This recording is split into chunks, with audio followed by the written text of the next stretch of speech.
You may not be aware of this, but you and I live in a Tesla-created world which is generating trillions of dollars every day for superpowers around the world.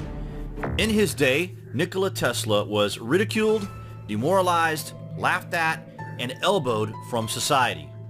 He died in a hotel room in New York City, broke, alone, and unacknowledged. His life was of such eccentrics that even Thomas Edison was jealous, to say the least, of Mr. Tesla's extraordinary achievements. Tesla knew secrets he never shared with the elite of the world. He had secrets that he tried to use to benefit all of humanity. We are talking ancient technology awareness here, guys, and the greedy, power-crazy people of the time were not happy about giving anything away for nothing. Tesla paid the price, but also warned the greedy elite, the present belongs to you, but the future for which I really work towards is mine. He was, of course, 1,000% correct. In this short presentation, we will try to tell you a little bit about the great man, a little bit about his inventions, and a little bit about why you live in a Tesla-created world today. We will tell you everything we know about the most selfless man of the modern world. He was once quoted as saying, "The scientists of today think deeply instead of clearly. One must be sane to think clearly, but one can think deeply and be quite insane." Just wait till you hear this. When you talk about being born under a wandering star and all that, well, this guy was born under a blaze of glory during a fierce lightning storm at the stroke of midnight in 1856. It was like something out of a science fiction novel. The quintessential mad genius had arrived. He was the chosen one sent to the earth to present to humanity the next phase in the quantum imagination of our understanding of everything, something only a genius would dare to envision. At first, he was sent all over Europe to troubleshoot and improve Edison-designed dynamos and motors. This was frustrating for Tesla. Why? If he could make better improved versions of someone else's inventions, could he not have them built this way in the first place? At the age of 28, he immigrated to the United States after an extensive educational program during the Austrian Empire. Tesla was ready, empowered with the knowledge and the know-how to transform the world. But how would he go about this? Where would the funding come? His first instinct upon arriving in the US was to become a worker at Edison Machine Works. Tesla was a huge admirer of Thomas Edison, but he knew Edison's ideas were flawed. Nonetheless, Edison was not for changing his mind when Tesla tried to show his idol where he could make changes, and therefore, Nikola Tesla struck out on his own. Tesla began accumulating the information needed to patent his improved version of Edison's arc lightning system, something he tried to tell Thomas Edison how to correct. In March 1885, he met with patent attorney Lemuel Sorel, the same attorney used by Edison, to obtain help with submitting the patents. Sorel introduced Tesla to two businessmen, Robert Lane and Benjamin Vail, who agreed to finance an arc lightning manufacturing and utility company in Tesla's name, the Tesla Electric Light and Manufacturing. Once Tesla had the company up and running, the two businessmen abandoned the great inventor, changed the company's name, and left the man with no money. This was only the first in a succession of betrayals, but by this time, Tesla had already came up with ideas for alternating current motors and wireless energy. Going forward, he was now more wary of the scavengers, but had little choice to look for some sort of funding to produce his magnificent ideas. During this period, Tesla was reduced to working various electrical repair jobs for $1 per day. He recalls in his notes, "My high education in various branches of science, mechanics, and literature seemed to me like a mockery during 1886. This was a trying time for a man who had the ideas in his head that could transform the world, yet he seemed to be going nowhere. No one was buying into his ideology." In late 1886, Tesla set up a meet with Alfred S. Brown, a Western Union superintendent, and New York attorney Charles F. Peck. The two men were experienced in setting up companies and promoting inventions and patents for financial gain, of course. Based on Tesla's new ideas for electrical equipment, including a thermomagnetic motor idea, they agreed to back the inventor financially and handle his patents. Together, they formed the Tesla Electric Company in 1887, with an agreement that profits from generated patents would go 1/3 to Tesla, 1/3 to Peck and Brown, and 1/3 to fund development. This was his big break, and this is where things started happening, and the name Tesla was soon well known in New York City. The money Tesla made from licensing his AC patents made him independently wealthy and gave him the time and funds to pursue his own interest. This is where it all began, and what ultimately caused such a stir at the 1893 World's Fair in Chicago. The vision of Edison and the vision of Tesla for how electricity would be produced and distributed can be summarized as one of cost and safety. The DC current that Edison, backed by General Electric, had been working on was costly over long distances and produced dangerous sparking from the required converter. Regardless, Edison and his backers utilized the general dangers of electric current to instill fear in Nikola Tesla's alternative alternating current, trying to ridicule Tesla in a world where Edison held a monopoly over the inventing and newspaper pull. This led to the accumulation of over a decade of shady business deals, stolen ideas, and patent suppression that Edison and his moneyed interests wielded over Tesla's inventions. Yet despite it all, it is Tesla's system that provides power generation and distribution in our modern era.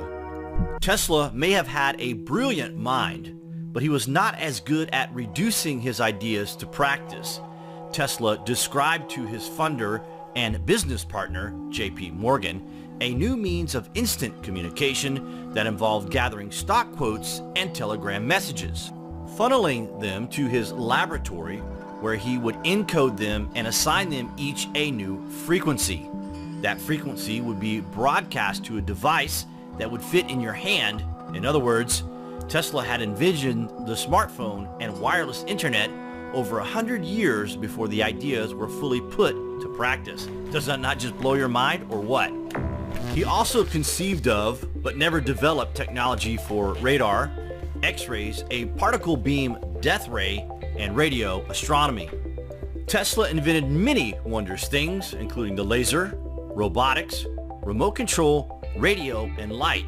But his big idea for free wireless energy and a global communication network, the internet, was where he was halted in his tracks. This is inextricably linked, as they were the last straw for the power elite. What good is energy if it can't be metered and controlled? Free? Never. J.P. Morgan backed Nikola Tesla with $150,000 to build a tower that would use the natural frequencies of our universe to transmit data, including a wide range of information communicated through images, voice messages, and text. This represented the world's first wireless communications, but it also meant that aside from the cost of the tower itself, the universe was filled with free energy that could be utilized to form a worldwide web connecting all people in all places, as well as allow people to harness the free energy around them. Essentially, the zeros and ones of the universe are embedded in the fabric of existence for each of us to access as needed. Nikola Tesla was dedicated to empowering the individual to receive and transmit this data virtually free of charge. Nikola Tesla had perhaps thousands of other ideas and inventions that remain unreleased. A look at his hundreds of patents shows a glimpse of the scope he intended to offer. If you feel that the additional technical and scientific research of Nikola Tesla should be revealed for public scrutiny and discussion instead of suppressed by big industry and even our supposed institutions of higher education, Join the world's call to tell power brokers everywhere that we are ready to occupy energy and learn about what our universe really has to offer. The release of Nikola Tesla's technical and scientific research, specifically his research into harnessing electricity from the ionosphere at a facility called Wardenclyffe, is a necessary step toward true freedom of information. When he died at the New Yorker in New York City, broke, alone, and frustrated, the FBI seized all of Tesla's documents.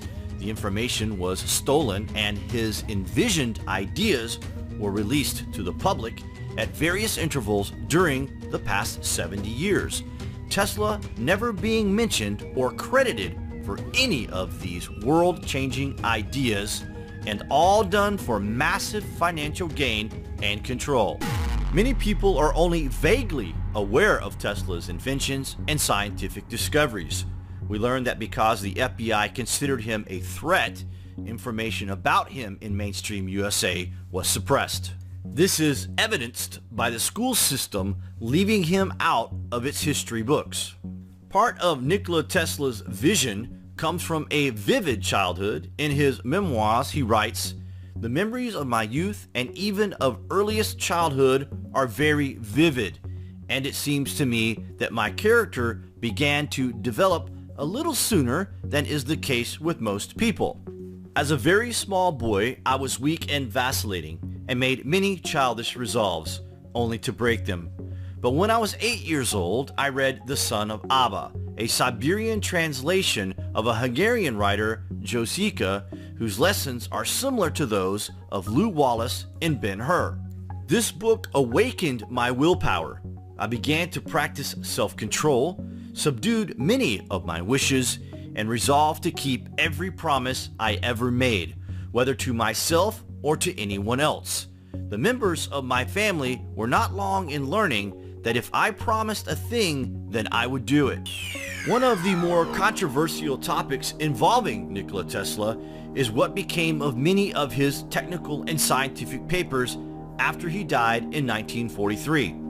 Just before his death at the height of World War II, he claimed that he had perfected his so-called death beam, so the FBI and other U.S. government agencies would be interested in any scientific ideas involving weaponry. Some were concerned that Tesla's papers might fall into the hands of the Axis powers or the Soviets. The morning after the inventor's death, his nephew, Sava Kosanovic, hurried to his uncle's room at the Hotel New Yorker. He was an up-and-coming Yugoslav official with suspected connections to the Communist Party in his country. By the time he arrived, Tesla's body had already been removed, and Kosanovic suspected that someone had already gone through his uncle's papers and projects. Technical papers were missing, as well as a black notebook he knew Tesla kept, a notebook with several hundred pages, some of which were marked government and top secret. Of course, we will always ponder the true extent of Nikola Tesla's discoveries and inventions. Many of his ideas, we conclude, could have been taken to the grave with him. The master of lightning, though mostly remembered for the Tesla coil and the alternating current, was of a different understanding, a higher level of thinking than anyone on Earth before or after him.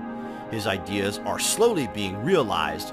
We can only hope that the greatest genius will be given the credit he deserves as history prevails, and a technologically advanced world that the great man envisioned in his imagination becomes recognized as a Tesla-created world. One thing the great man was obsessed with was strange radio signals that he kept detecting in 1899.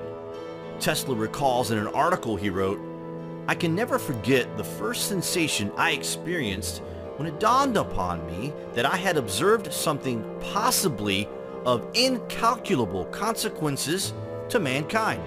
I felt as though I were present at the birth of a new knowledge or the revelation of a great truth. Even now, at times, I can vividly recall the incident and see my apparatus as though it were actually before me.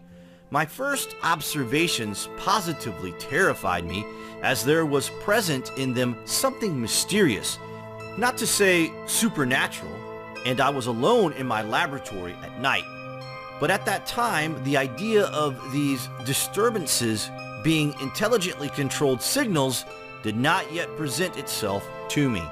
The changes I noted were taking place periodically, and with such a clear suggestion of number and order that they were not traceable to any cause then known to me.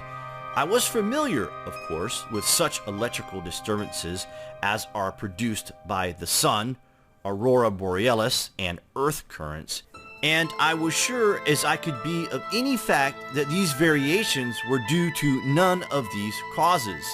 The nature of my experiments precluded the possibility of the changes being produced by atmospheric disturbances, as has been rashly asserted by some. It was some time afterward when the thought flashed upon my mind that the disturbances I had observed might be due to an intelligent control. Although I could not decipher their meaning, it was impossible for me to think of them as having been entirely accidental. The feeling is constantly growing on me that I had been the first to hear the greeting of one planet to another. I was not merely beholding a vision, but had caught sight of a great and profound truth. It is thought Tesla was either detecting the Black Knight satellite or a distress call from deep space.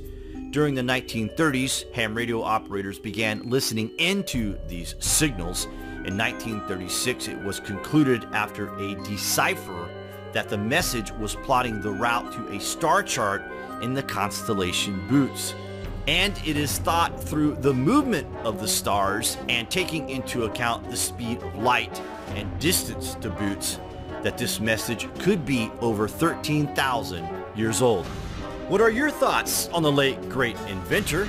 We hope you enjoyed our presentation. Please thumbs up and share. Thanks for watching, guys.